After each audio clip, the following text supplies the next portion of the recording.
বাজাইতে বাজাইতে গাঁজা ধরে ফেলাইছি।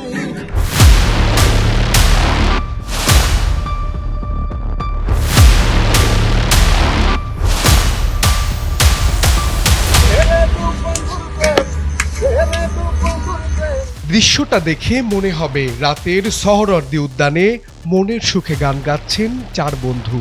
গিটারের সুরে আনন্দে মেতেছেন তারা। আসলে এটি একটি ফাঁদ।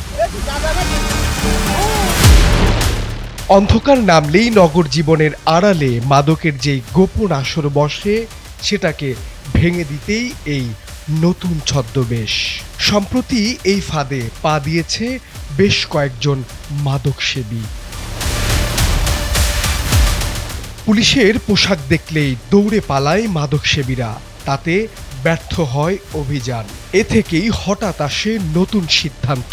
শিল্পীর ছদ্মবেশে গিটার হাতে সম্পূর্ণ ভিন্ন কৌশলে সোহরাওয়ার্দী উদ্যানে প্রবেশ করবে পুলিশ। মাদকসেবীরা ভাবে হয়তো তাদের মতোই একটি দল। ব্যাস, এই ফাঁকেই হাতে নাতে ধরা পড়ে কয়েকজন মাদকসেবী।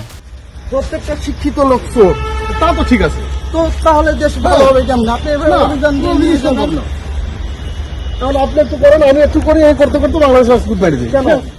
সুরের আড়ালে অভিযানের জাল পেতে হাতে নাতে মাদকসেবীদের ধরার এই ভিডিও সামাজিক যোগাযোগ মাধ্যমে ছড়িয়ে পড়তেই শুরু হয় ব্যাপক আলোচনা। পুলিশের এমন ব্যতিক্রমী কৌশলের প্রশংসা করেছেন নেটিজেনরা।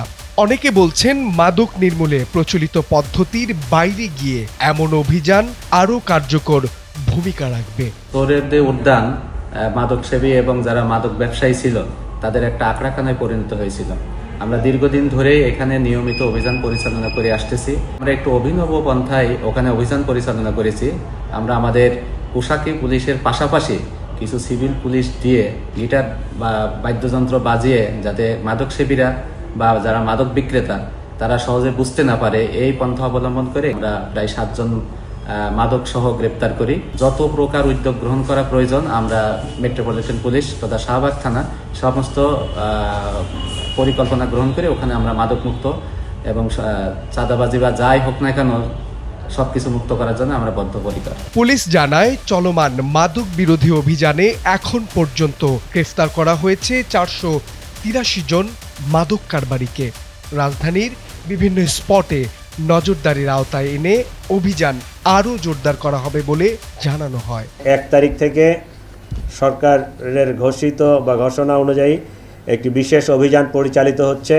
এখন পর্যন্ত আমরা তালিকাভুক্ত চাঁদাবাজ 178 জন, তালিকার বাহিরে যারা এই চাঁদাবাজদের সহযোগী এরকম 345 জন, সন্ত্রাসী ছিনতাইকারী বা ডাকাত দলের সদস্য এরকম 470 জন, মাদক কারবারি 483 জন।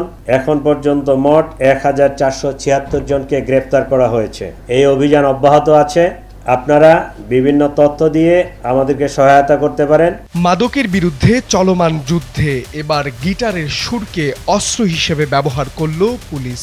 সাধারণ মানুষের প্রত্যাশা, এমন ব্যতিক্রমী অভিযান আরও বাড়াতে পারলে বদলে যাবে রাজধানীর মাদকের চিত্র।